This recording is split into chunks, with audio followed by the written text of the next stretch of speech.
दूरदर्शन वाराणसी के सभी दर्शकों का एक बार फिर हमारे कार्यक्रम में स्वागत है। स्वीकार कीजिए हमारा नमस्कार।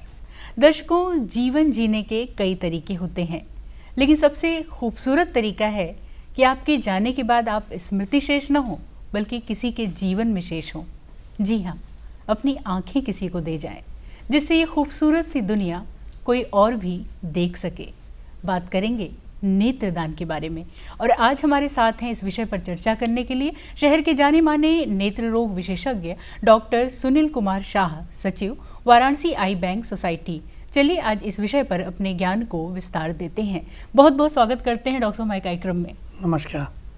और नेत्रदान की जब बात आती है तो बहुत सारी आशंकाएं मन में जन्म लेती हैं, क्योंकि हम भारत जैसे देश में रहते हैं और देवी देवताओं को मानते हैं, अगले जन्म को भी मानते हैं, पुनर्जन्म में विश्वास करते हैं। तो ये आगे जानेंगे, लेकिन अभी जानना चाहते हैं कि नेत्रदान से वास्तविक आशय क्या है। आपने बड़ा अच्छा सवाल किया कि नेत्रदान से आशय यही है कि हमारे बाद इस दुनिया में जो लोग देख नहीं पाते हैं तो जीवन के साथ भी रहेंगे और जीवन के बाद भी रहेंगे।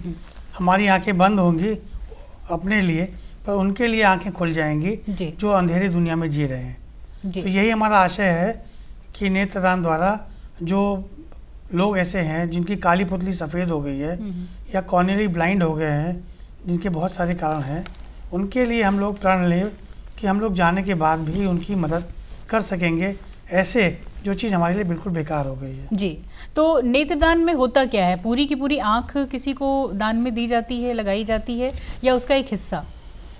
पहले जब मैं शंकर नेत्रालय में था, उस समय 1990 के पहले तक काली पुतली के दान के बारे में कोई जानता नहीं था। पूरी आंखें ही निकाली जाती थी और उसको ही सुरक्षित किया जाता था।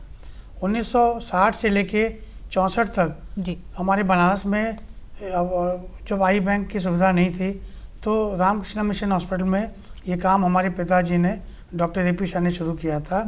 और उस समय काली पुतली का दान नहीं होता था, पूरी आंखें दान होते थे। और यही वजह थी कि ये काम 65 के बाद बंद हो गया और बहुत सारी परेशानियां आँख के दान के लेके आई।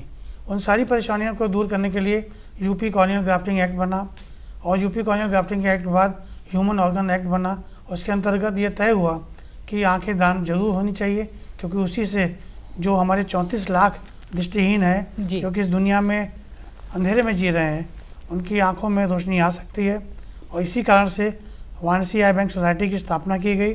और तभी हम लोगों ने ये एक तकनीक है जिसको डेवलप किया, जिसको बोलते हैं दृष्टिदान तकनीक। यानी कि पहले पूरी आंखें दान होती थी, नेत्रदान होता था, परंतु उन आँखों में से केवल काली पुतली का जो वो हिस्सा, आगे का हिस्सा जहाँ से लाइट अंदर जाती है, वो हिस्सा सुरक्षित कर देते हैं और पूरी आँख को छोड़ देते हैं। यानी कि पहले नेत्रदान के लिए जो दिक्कत थी कि पूरी आँख निकाल के नेत्रदान होता था, वो प्रक्रिया को सिंपल कर दिया गया।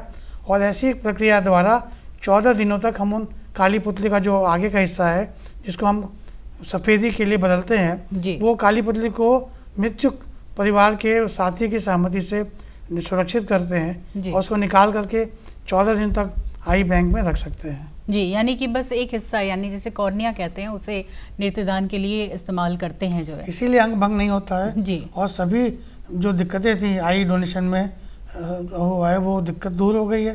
और यही कारण है कि अब हम लोग पोस्टमार्टम वाले जो मरीज हैं जिनमें कि अननेचुरल डेथ हो गई है, जो कि रोड साइड एक्सीडेंट सबसे महत्वपूर्ण कारण है, जो है अपने जीवन को अंत होता है जब तो रोड एक्सीडेंट हो जाता है, या बहुत से लोग लंबी बीमारी में हैं, उनकी दुर्घटना में डेथ हो गई, हार्ट अटैक हो गया या अननेचुरल डेथ हो गई, तो उनकी आंखें बहुत अच्छी क्वालिटी की होती हैं, पर हम लोग अभी तक उसको सुरक्षित नहीं कर पाते थे। पर अब जो हमने काली पुतली का दान की प्रक्रिया शुरू करी है, पार्लियामेंट में एक्ट पारित हो गया है, उसको प्रिज्यूम्ड कंसेंट और रिक्वायर्ड रिक्वेस्ट लॉ कहते हैं। इसके अंतर्गत जब भी कोई व्यक्ति आईसीयू में भर्ती होता है तो हम लोग को डेथ सर्टिफिकेट के देते समय ये कानून है कि हम लोग आँखों के दान के लिए रिक्वेस्ट करते हैं। और ऐसा देखा गया है कि बहुत बार जो लोग घर जाने पर दिक्कतें आती हैं वो बहुत जल्दी ठीक हो जाती हैं और आँखें दान होती हैं। जी बिल्कुल। तो कैसे लोग होते हैं, कैसी वो आँखें होती हैं जो दान के लिए उपयुक्त मानी जाती हैं? देखिए, वो सभी आँखें जिनकी काली पुतली चमकदार है, चाहे उसको डायबिटीज़ हो, ब्लड प्रेशर हो, चश्मा लगाता हो, मोतियाबिंद का ऑपरेशन भी हो चुका हो, तो भी अगर उसकी आँखों की चमक बरकरार है तो उसकी आँखों की काली पुतली प्रयोग के लायक है, किसी को दृष्टि मिल सकती है जी।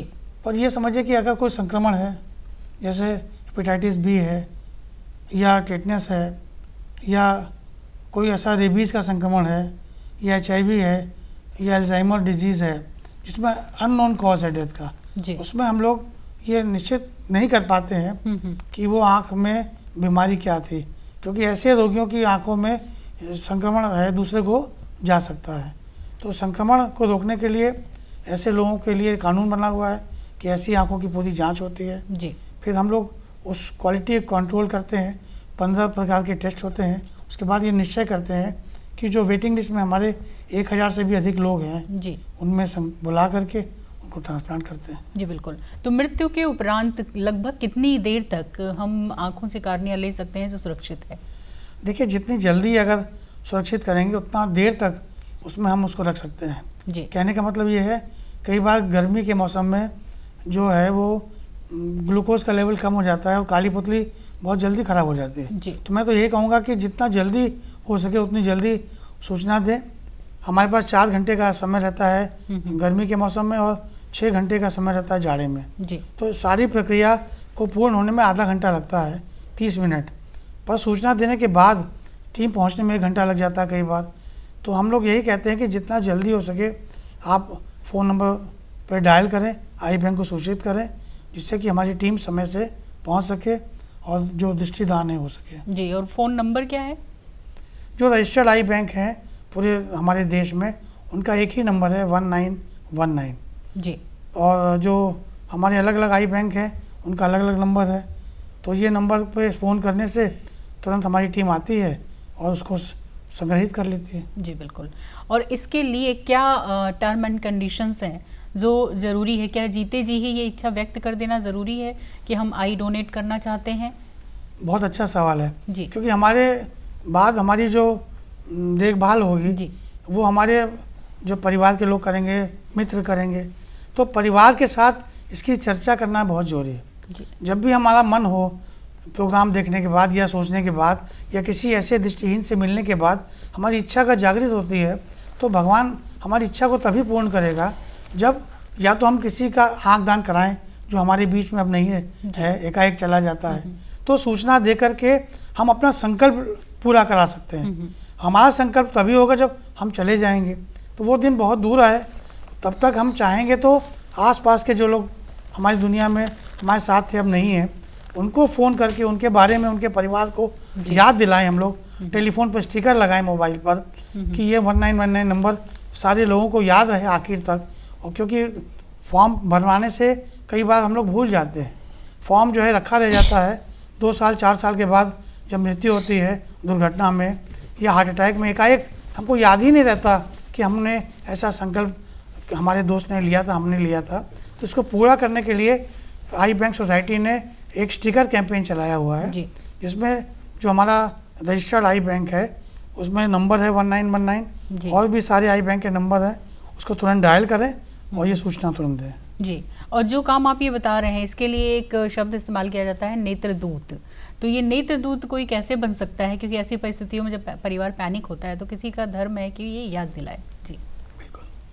तो नेत्रदूत, मैं तो यही कहूँगा कि नेत्रदूत एक ऐसा दूत है जो कि कई बार मतलब ऐसी स्थिति में जब हम बहुत गंभीर रूप से चिंतित रहते हैं दुर्घटना में या कोई बीमार पड़ जाता है, तो ये हमारे दूत हैं जो हमारे मित्र भी हो सकते हैं, हमारे सहयोगी भी हो सकते हैं, हमारे संबंधी भी हो सकते हैं, जिनको इसकी जानकारी है कि हमने नेत्रदान करवाना है। तो फॉर्म भरना कोई ज़रूरी नहीं है, फॉर्म भरने के बिना भी ये संकल्प पूरा हो सकता है।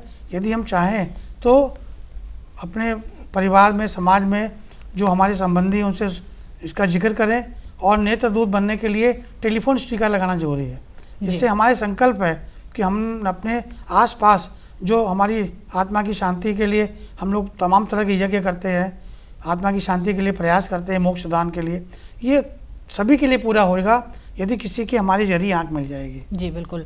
और डोनर फैमिली से हमारे बीच आए हुए हैं ब्रजेश माहेश्वरी जी, तो आप एक नेत्रदूत के रूप में भी आजकल काम कर रहे हैं, कैसा अनुभव है आपका? हाँ, हमारे छोटे भाई ने 1990 को पहला नेत्रदान किया था जी। उसके बाद महर्षि समाज में एक अवेयरनेस पैदा होती चली गई और हमारा अंदाज में महर्षि समाज की तरफ से करीब साल के जितने होती हैं 25 से 30% नेत्रदान आने लग गए हैं। अच्छा। इसी तरह और संगठन अगर इस काम में लग जाएं तो इसकी सबसे ज़्यादा अवेयरनेस संगठनों से बनती है।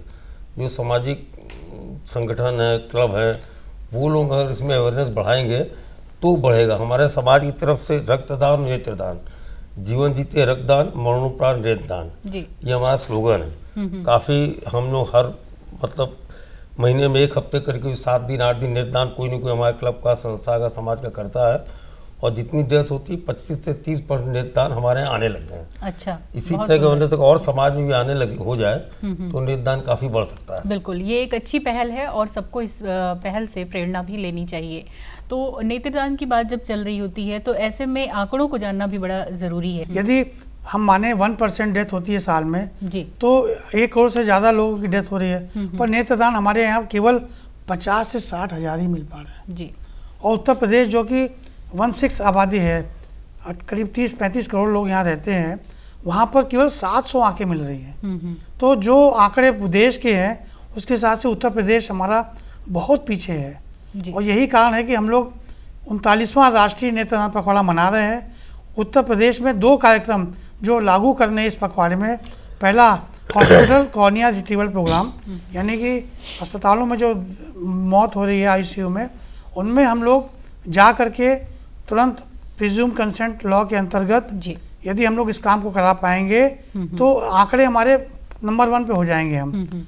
क्योंकि हम लोग चाहते हैं कि उत्तर प्रदेश में जहाँ पे दृष्टिहीनता का औसत सबसे ज़्यादा है, क्योंकि काली पुतली की जो सफ़ेदी है वो संक्रमण के साथ होती है जी। वो विटामिन ए की कमी से हो जाती है, वो जो है चोट लगने से, केमिकल इंजरी से हो जाती है, चूना पान से या कोई पटाखा बम से हो जाती है। तो ऐसे स्थिति यहाँ बहुत ज़्यादा गंभीर है। क्रिकेट की गेंद आके लग जाती है तो भी आंखों में बीमारी पैदा हो जाती है। तो बहुत से कारण हैं इसके दृष्टिहीनता के। तो ये सारे कारण हमारे आई बैंक में जब अगर रजिस्टर हो जाएं, जो ऐसे ब्लाइंड रजिस्टर अगर बन जाए हर ज़िले में, तो ऐसे जो लोग हैं वो अगर आई बैंक के साथ जुड़ जाएं, गवर्नमेंट की सारी एजेंसियां जुड़ जाएं, तो इस पखवाड़े में हम निश्चित ही बहुत से लोगों तक पहुंच सकते हैं। अभी हमारा जो 125 साल का आंकड़ा है ये कई हज़ार में जा सकता है जी। और हमारा जो सपना है वो 1 साल में पूरा हो जाएगा जी। और हमारे साथ एक लाभार्थी भी बैठी हुई हैं, पूजा निगम जी। आपका अनुभव क्या रहा है जब आपकी आंखों में दृष्टिहीनता थी और अब जब आपकी आंखों में नेत्रदान से रोशनी लौटी है तो अब दुनिया कैसी लगती है? क्या कोई दिक्कत होती है? जब कॉर्निया में मेरे चोट लगी थी तो मेरी कॉर्निया पूरी सफ़ेद हो चुकी थी, जिसके वजह से मुझे एक आँख से कुछ भी नहीं दिखता था, कुछ भी नहीं दिखता था और मेरे दूसरे आँख में बहुत ज़्यादा प्रेशर आता था। तो जब चेंज हुआ, 1 साल मेरी दवाई रेगुलर मेरी दवाइयाँ चली, उसके बाद अब मैं अच्छे से देख पाती हूँ, अब सफ़ेदी चली गई है, मेरी आंखों में जो अंतरता एकदम चली गई है, नो डिफरेंस, बिल्कुल अच्छे से अब मैं देख पाती हूँ।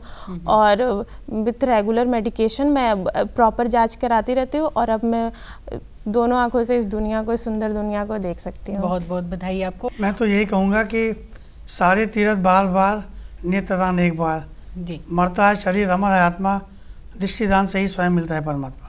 तो सोचिए कि जो हमारे महेश्वरी जी हैं, अगर ये नहीं होते तो बात आती नहीं, जो आंख मिलेगी तभी तो हम लगा सकेंगे। तो मैं तो कुछ नहीं कहा, मैंने तो यही कहूँगा, भगवान ने महेश्वरी जी को मेरे साथ भेज दिया, समाज में ऐसे जितने सारे लोग पैदा कर दिए कि जो लोग आपस में एक दूसरे की बात सुनने लगे, समझने लगे। क्योंकि जब हमने इस कार्यक्रम को शुरू किया था तो बहुत मुश्किलें आती थी, अब लोग स्वेच्छा से दान कर रहे हैं और परंपरा कायम हो चुकी है। और मुझे लगता है कि उत्तर प्रदेश जहाँ पे मुश्किल से 700 आंखें मिल रही हैं पूरे साल में, कई हज़ार आंखें मिल सकती हैं यदि हम इस पहल को आगे बढ़ाएंगे जी। बहुत बहुत धन्यवाद आपको। और इसी के साथ आपसे अनुमति लेना चाहेंगे, कुछ नई जानकारियों के साथ आपसे फिर होगी मुलाकात। तब तक के लिए नमस्कार।